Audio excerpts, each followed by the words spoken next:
So that was Ramen Tai, a real hidden gem here in Ebisu, serving Kumamoto ramen around 15 minutes away from Ebisu station, somewhere here in the back streets.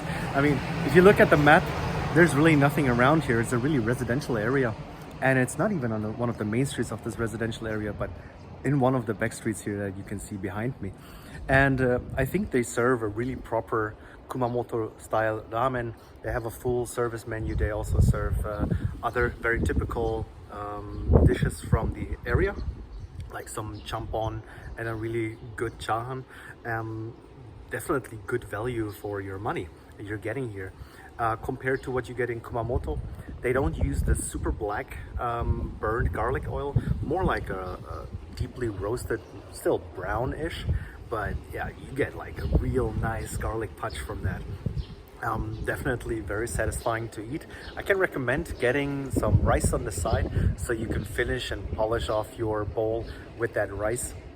It's really a great combination. And for 900 yen for lunchtime, I think for 1,000 yen in the evening, that's really great value right there. That's around like 10 US dollars. Hard to complain about that.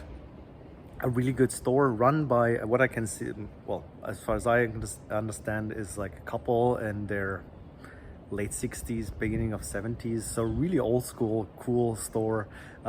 If you don't want to go into one of those streamlined stores that is all refined and all that, then this is probably one of those stores for you.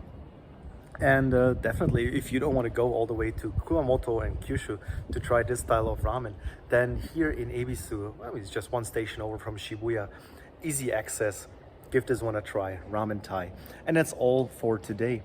If you like my videos, click like and subscribe, and I'll see you guys in the next one.